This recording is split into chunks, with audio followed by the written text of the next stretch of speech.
Oh my word, the Charisma Tree. The perk cards that every single build, every player should consider taking even if you play on your own and you don't have any friends like me. My name is ESO and welcome back to the video series where we go over every perk card in Fallout 76, and today is obviously Charisma. I'm going to be going over every single Charisma perk card and telling you if they're worth taking or not, or in what situation you may want to consider them. Now the Charisma stat will definitely interest you if you're playing both on your own and with your friends. Most people think that the Charisma stat is just for playing with other people, but it's definitely not. You can get some extra damage and defenses out of this perk card tree. In fact, my main character has 11 charisma and it's a solo strength build. But if I play with my friends, I can swap in perks that benefit them as well, like running another 20% faster.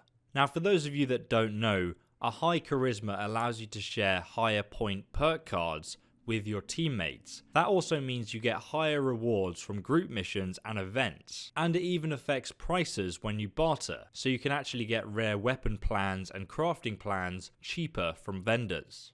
But even if you don't care about any of those benefits, you will care about how good these perk cards are. Oh my. Especially when we get to later on in the video and we unlock the real juicy perk cards. So now you have a basic understanding of how the Charisma stat works, let's go over all of the perk cards.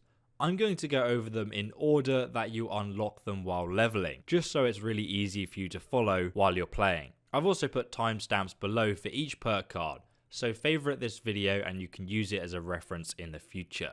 And of course, if you want advice on which perk cards to pick within your character build, check out my build guides linked down below in the description. Starting out though, we have the Inspirational perk card, unlocked at level 2. At max rank 3, it will give you an extra 15% bonus experience when adventuring with a team. It is kind of helpful to be honest, but there are so many fast ways to level up in this game, an extra 15% experience won't make a lot of difference to you. So I'd really just skip over this one and save the perk card points for later and spend them on different perk cards as you're leveling up. But hey, if you constantly play with your friend and it's really important to level up quickly, then go ahead and take this perk card. At level 3 though, you will unlock the Happy Camper perk card. At max rank 2, it makes hunger and thirst grow 80% slower when you're in a camp or a team workshop. Now this is obviously only useful when you're building, but it's definitely not required, so I would skip it unless you plan to spend a lot of time crafting your house and building things. It's one of those perk cards that you can swap in and out of your character while you're building or while you're resting at your camp, but it's definitely not necessary. At level 4, we unlock the Lone Wanderer perk card. At max rank 3, it will take up 4 perk card slots, but when adventuring alone, you take 20% less damage. So anyone that attacks you in PvP or PVE, they're going to be doing 20% less damage to you. And you also gain 30% action point regeneration. And this makes it one of the most efficient perk cards in the game, with a massive boost to action point regeneration, and that 20% reduction in damage makes it useful for almost any build playing solo. It's almost recommended that you swap it in every time you're not playing with your friends, it's just that good. At level 5 though, you unlock the BodyGuard's perk card, and at max rank 4, you will gain 12 damage and energy resistance for each teammate excluding you, and it maxes out at 36 physical and energy damage resistance. If you're trying to build the tankiest character, then this perk card also works with power armor, which is really good by the way. But it's really not worth putting in unless you have a full team of people with you constantly. Next we have the Hard Bargain perk card, unlocked at level 7. One of the most useful perk cards because you're always going to be buying and selling to in-game vendors. And at max rank 3, it makes the prices of selling and buying much better. And considering you can buy mutation serums later in the game worth 48,000 caps, it's going to save you a lot of caps. Even if you're just selling scrap to vendors, it becomes an easy way of making money. If you guys want a guide on how to get lots of caps quickly, I'm going to link one down below in the description for you. At level 9, you will unlock the E.M.T though. Players you revive will now come back with health regeneration for 15 seconds. but at the max rank of 3, it lasts for 60 seconds and also increases the amount of health you regenerate. It will in fact almost get you to full health depending on how much health you have. So it's really helpful, but most of the time in player versus player, if you get downed, you're going to get executed before anybody can revive you unless your friend's standing right next to you. But in player versus environment, it's a nice perk to have. But I'd actually recommend you instead go for the Quack Surgeon and the Team Medic perk, which I'll talk about later, so skip it for now. At level 11, you will unlock the Bloodsucker perk. At max rank 3, blood packs will now satisfy thirst and no longer irradiate you. They will also heal 150% more health. Now I did the maths behind this one because it's actually very useful. You can craft blood packs with tick blood and antiseptic. They heal 50 health, but obviously if you max out this perk, they will heal 125 health instead, compared to a stim pack which only heals 20% of your health. So it can actually be really good depending on how much health your character has. It can be even more efficient than using stim packs. But that said, if you are using Team Medic, I would skip this perk card unless you're playing solo with low HP. And I'll tell you why when I talk about the Team Medic perk card. At level 13 though, we unlock Magnetic Personality. You will gain 1 charisma for each teammate, excluding yourself though. At rank 2 you gain 2 charisma instead. It's okay, but if you're in a big team you're probably not going to spend a lot of time in the shop. However, it does allow you to share more perk cards with them, but it's not mind-blowing at all unless your build works well with it. It's very situational and it's one of those endgame mid-maxing perk cards. At level 15 though, we have one of the better perk cards, the Field Surgeon. Stim packs and Radaway will now work much more quickly. Only 1 point is needed and it's the best point you're ever going to spend, guys. Especially in player versus player when you want to heal yourself really quickly using a stim pack. So if you're healing yourself with stim packs, definitely grab this. At level 17, we will unlock the Happy Go Lucky perk card, which increases your luck by 2 while under the influences of alcohol. At rank 2, it increases it by 3. This is great for building criticals quickly on both gunslinger builds and critical based melee builds as well. Though it's situational, if you have that kind of build, you should definitely grab this. Next, we have level 19, where we unlock the Injector. At max rank 3, players you revive now have plus 18 action points regeneration for 10 minutes, and this is actually quite good, to the point where I'd ask my team to actually kill me and then revive me just to trigger this perk. But that said, I personally don't really like these revive buff perks because they rely on somebody actually dying in the first place. So I think when you're looking at the charisma tree, you should more focus on keeping everybody in your team alive. And to be honest, unless you're playing PvP in this game, it's pretty hard to actually die. And dying is never going to be a problem if you have the Team Medic perk unlocked at level 20. At max rank level 3, your stim packs will now also heal your teammates for full strength. So imagine if everybody on your team has this. Each time somebody heals, everybody in your team gets healed the same amount. It's obviously ridiculous. It's so overpowered. It's unreal that it's even in the game. But with this in player versus player, if you guys, know what you're doing, you're just never going to die. It's literally going to be impossible to kill you unless we can one-shot critical hit you. You can literally have one guy standing a mile away popping stim packs while the rest of your team fight with almost infinite health regeneration. It's just so broken. So that's why I recommend using stim packs over blood packs as I discussed earlier. And now we have level 22 where we unlock the Quack Surgeon.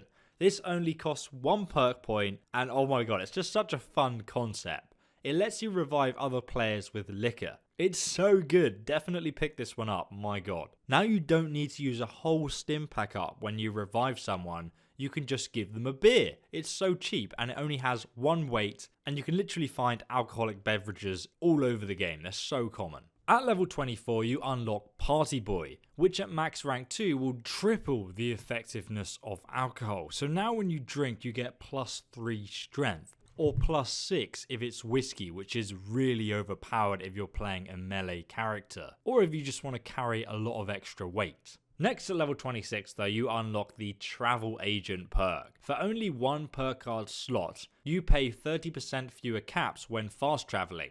Now this perk is fantastic if you want to swap it in and out for those long trips. And then your friends can just fast travel or like teleport to you for free. At level 28, you will unlock the Healing Hands perk. Players you revive are now cured of all radiation. This perk is obviously very decent and helpful, but you'll probably only slot it in and out when your friends actually need it. So I would skip this one. The only place radiation is really a problem is in a nuclear blast zone. So if someone gets down and you could just heal all their radiation completely, that's actually pretty helpful. At level 30 though, you will unlock Animal Friend. Aim your gun at any animal below your level for a 25% chance to pacify it. And at rank 3 it has a 75% chance. This perk is just bloody terrible.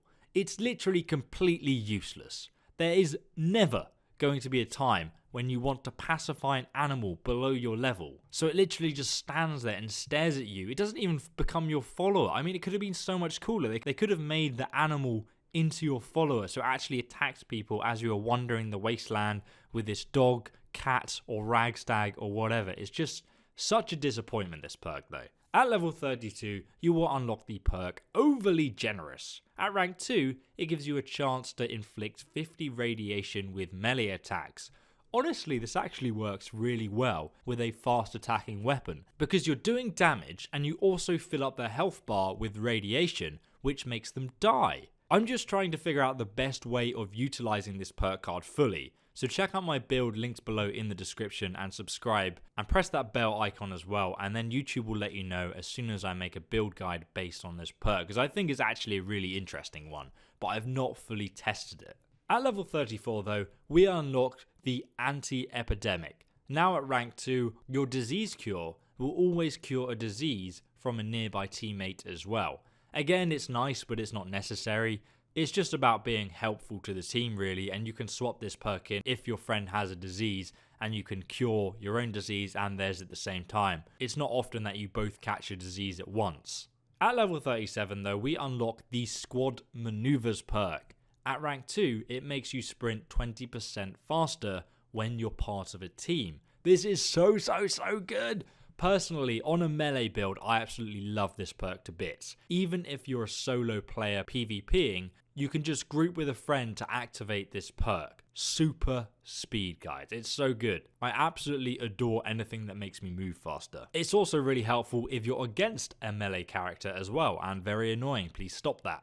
At level 39 though, you will unlock the Philanthropist. At rank 3 of this perk card, you will restore your team's hunger and thirst whenever you eat and drink. Wow, why don't you just play the game for them while you're at it?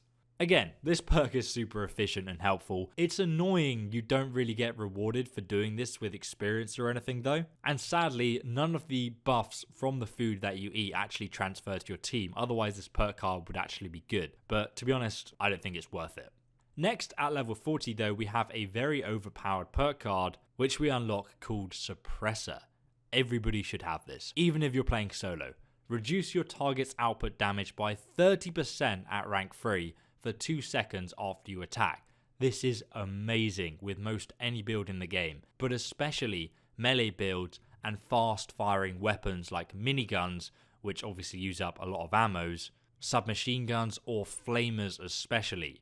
You can spray a group of enemies in PvP or even PVE and they will all get reduced damage to your team. It's just amazing, and I think this is the whole point of the Charisma Perk card within this perk. You just help out your team massively, but you can also use it solo as well. It's really good. Just definitely get this perk. I wouldn't leave home without it. Sponsored by Voltec. At level 42 though, you unlock Strange in Numbers. It's only 1 point and it's the best perk card in the Charisma tree, or it can be if you know what you're doing. It increases positive mutation effects by 25%, but only if your teammates are mutated as well. If you guys didn't know about mutations, check out my video linked down below in the description because they're so powerful if you build your character around them. I'm going to make a video with every single mutation and I'll explain each one and how to get them as well for you guys. At level 44 though, we have the Rad Sponge. Now, when affected by rads, you periodically heal 200 rads on nearby teammates at rank 3. This is again helpful, but it's really not needed. You know, just a quality of life improvement, I guess. At level 46 though, we unlock the Tenderizer perk. This basically makes your targets receive 5% more damage for 10 seconds after you attack, and at max rank 3 they receive 7% more damage.